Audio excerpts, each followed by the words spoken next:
తూర్పుగోదావరి జిల్లా బలభద్రపురంలో cancer వ్యాప్తిపై ETV ఈనాడు కథనాలతో వైద్యారోగ్య శాఖ కదిలింది. ఇంటింటి సర్వే నిర్వహిస్తోంది. మరిన్ని వివరాలు మా ప్రతినిధి సాయికృష్ణ ప్రత్యక్ష ప్రసారం ద్వారా అందిస్తారు.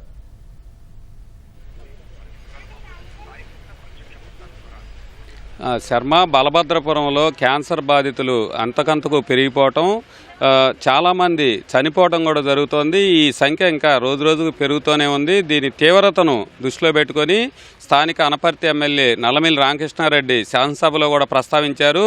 నిన్న ఈ గ్రామం మొత్తం కూడా ఈనాడు ఈటీవీ బృందం పూర్తి స్థాయిలో పరిశీలించి బాధితులు, చనిపోయిన కుటుంబాలు అన్నింటినీ కూడా వాళ్ళ కన్నీటి గాథను ఈనాడు ఈటీవీ చాలా ప్రముఖంగా ప్రచురించింది, అట్లాగే ప్రసారం చేసింది. ఇప్పటికే ఎమ్మెల్యే ఆదేశాలతో పాటు స్థానికంగా ఉన్న తీవ్రత దృష్ట్యా ప్రభుత్వ యంత్రాంగం అంతా కూడా పూర్తి స్థాయిలో కలిగింది. వైద్య ఆరోగ్య శాఖ సంబంధించిన సిబ్బంది, అధికారులు, వైద్యులు మొత్తం పూర్తి స్థాయిలో ఈ గ్రామంలో సర్వే చేపట్టారు. ఉదయం ఇక్కడ వైద్య శిబిరం ఏర్పాటు చేశారు. దీనికి సంబంధించి వైద్యాధికారి విజయలక్ష్మి ఉందాం, వారిని అడిగి తెలుసుకుందాం. ఇవాళ ఏమేమి కార్యక్రమాలు మీరు వైద్య శాఖ పరంగా చేపట్టారు? అంటే హౌస్ టు హౌస్ అందరికీ నమస్కారం అండి. నా పేరు doctor G Vijayalakshmi, Konkuduru PHC medical ఆఫీసర్ని. ఇక్కడ వచ్చేసి మనకి క్యాన్సర్ ఎక్కువ అవుతుంది అన్న కారణం చేత, డెత్స్ అవుతున్నాయి అన్న కారణం చేత సర్వే చేపిస్తున్నామండి. First house to house survey అని చెప్పేసి మొత్తం బలభద్రపురం 1, 2, 3 3 సచివాలయాల్లో కలిపి మొత్తం 31 టీమ్స్ ఫామ్ చేశామండి. 31 టీమ్స్తో ప్రతి ఇంటికి వెళ్ళి ఆ ఇంట్లో ఎవరికైనా క్యాన్సర్కి సంబంధించిన ఇబ్బందులు ఏవైనా ఉన్నాయా, సర్వైకల్ క్యాన్సర్ అవ్వచ్చు, లేదా ఓరల్ క్యాన్సర్ అవ్వచ్చు, బ్రెస్ట్ క్యాన్సర్ అవ్వచ్చు, జిఐ క్యాన్సర్ అవ్వచ్చు, ఏ క్యాన్సర్కి సంబంధించినవైనా, బరువు తగ్గడం, ఇలా ప్రతి లక్షణాలు చెప్పి 31 టీమ్స్ని ఫీల్డ్కి పంపించడం జరిగిందండి. వాళ్ళు వచ్చేసి ప్రతి ఇంటికి వెళ్ళి డోర్ మార్కింగ్ చేసుకొని ప్రతి ఇంట్లో ఆల్రెడీ క్యాన్సర్తో గుర్తించబడిన వాళ్ళు ఎవరైనా ఉన్నారా, ఒకవేళ ఉంటే వాళ్ళకి ట్రీట్మెంట్ ఆల్రెడీ కంప్లీట్ అయిందా, ప్రస్తుతానికి ఎవరైనా తీసుకుంటున్నారా, అలాగే గత కాలంలో ఎప్పుడైనా ఎవరైనా క్యాన్సర్తో చనిపోవడం జరిగిందా, ఇలా ప్రతి ఒక్క డేటాని కలెక్ట్ చేసుకుంటున్నాము. అలా కలెక్ట్ చేసుకున్న క్రమంలో ఇప్పుడు ఎవరికైనా క్యాన్సర్కి సంబంధించిన ఇబ్బందులు ఉన్నాయి అనిపించినా, లేదా క్యాన్సర్ అని తెలిసినా వాళ్ళందరినీ కూడా ఇక్కడికి పంపిస్తారండి. ఆ 31 టీమ్స్ కూడా మనకి ఇక్కడ ఒక హెల్త్ క్యాంప్ పెట్టాం విత్ 7 మెంబర్స్, అంటే ఒక 7 స్పెషలిస్టులతో క్యాంప్ కండక్ట్ చేశామండి. అలాగే 7 జనరల్ డాక్టర్స్తో ఫీల్డ్ సర్వే చేపిస్తున్నాం. వాళ్ళందరూ ఇక్కడికి పంపించిన తర్వాత ఇక్కడ ఏ స్పెషాలిటీకి ఎవరిని పంపించాలి, అలా ప్రతి సర్జికల్ ఆంకాలజిస్టులు వచ్చారండి, గైనకాలజిస్టులు వచ్చారు, అండ్ డెంటల్ డాక్టర్స్ కూడా వచ్చారు. క్యాన్సర్ అనేది రాష్ట్రం, దేశం, ప్రపంచవ్యాప్తంగా ర్యాపిడ్గా విజృంభిస్తోంది అనేది అన్ని సర్వేలు చెప్తున్నాయి. ఈ గ్రామంలో 2-3 ఏళ్లుగా ఇంత తీవ్ర స్థాయిలో ప్రబలటానికి కారణాలు ఏంటి, చనిపోతున్నారు, అట్లాగే కారణాలు ఏమన్నా మీరు ప్రాథమికంగా గుర్తించారా?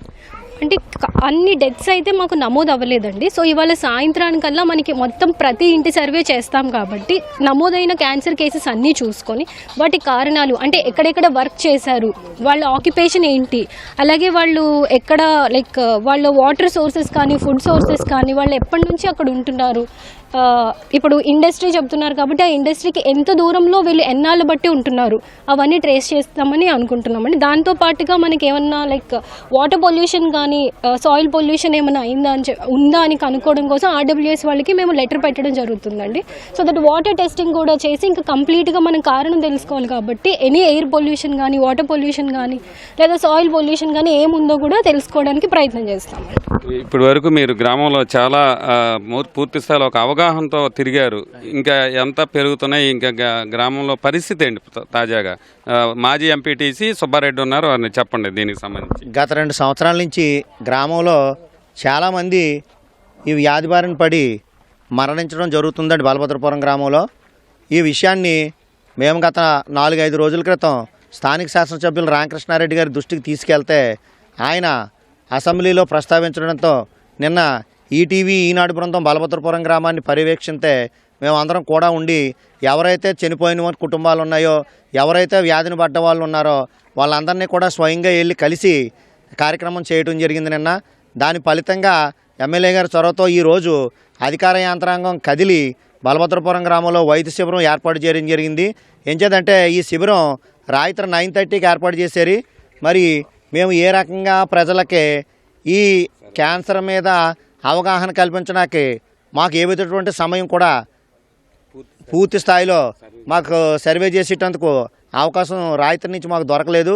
అయినా ఈ రోజు ఉదయం 6 గంటల నుంచి కూడా పేటల్లో ఉన్నటువంటి అన్ని సంఘాల వాళ్ళకి కులాల వాళ్ళకి అందరికీ కూడా ఫోన్లు చేసి దీని గురించి ఇవాళ ఆరోగ్య శిబిరం పెడుతున్నారని చెప్పి తెలియజేయడం జరిగింది.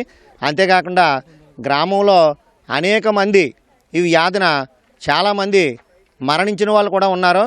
వాళ్ళ కొన్ని ఆసుపత్రిలో బయట ఉన్నటువంటి ఆసుపత్రిలో చనిపోవటం వల్ల ఈ గ్రామ పంచాయతీలో నమోదు అవ్వలేదు. ఎంచేదంటే కాకినాడ జనరల్ హాస్పిటల్లో చనిపోవడం, మెడికల్ హాస్పిటల్లో చనిపోవడం, స్వతంత్ర హాస్పిటల్లో చనిపోవడం, ఇలాగ వివిధ రకాల హాస్పిటల్లో చనిపోవటం వల్ల వారి నమోదులు ఏవి కూడా ఈ గ్రామ పంచాయతీలో లేవు. మరి కనీసం మా అమ్మగారు స్వతంత్ర హాస్పిటల్లో ట్రీట్మెంట్ చేయించుకుని చనిపోతే నేను బలభద్రపురం గ్రామంలో నమోదు చేయించాను. ఎంచేదంటే ఆవిడ 2024 5వ నెలలోనే ఆవిడ క్యాన్సర్ తెలిస్తే 2 నెలల్లోనే మరణించడం జరిగింది. ఇది ఇక్కడ పరిస్థితి. కాకినాడ నుంచి ఒక ప్రత్యేక నిపుణుల బృందం కూడా ఈ గ్రామానికి వస్తోంది. ఆంకాలజీ విభాగానికి చెందిన వారంతా కూడా అసలు కారణాలు కూడా ప్రాథమికంగా వాళ్ళు తెలుసుకొని ఉన్నారు. అట్లాగే RWS కాలుష్య నియంత్రణ మండలి కూడా ఇక్కడ గ్రామంలో పూర్తి స్థాయిలో పరీక్షలు చేసే అవకాశం ఉంది. ఈ క్యాన్సర్ కారకాలు, దీనికి పరిష్కార మార్గాలు పూర్తిగా ప్రభుత్వం అట్లాగే యంత్రాంగం కూడా నిగ్గుదేల్చనుంది. దీనికి సమస్యకు అట్లాగే ఈ చుట్టుపక్కల కొన్ని పరిశ్రమలు ఉన్నాయి. గ్రాసిం పరిశ్రమలు కూడా ఇది పెరిగిపోతుంది అని కూడా ఎమ్మెల్యే ఇప్పటికే ప్రకటించారు. దీనిపైన కూడా పూర్తి స్థాయిలో సమగ్ర సర్వే చేసి ఈ కారణాలు క్యాన్సర్కి సంబంధించి అధికార యంత్రాంగం నిగ్గుదేల్చాల్సి ఉంది. కెమెరామెన్ రమేష్తో సాయికృష్ణ, ఈటీవీ న్యూస్.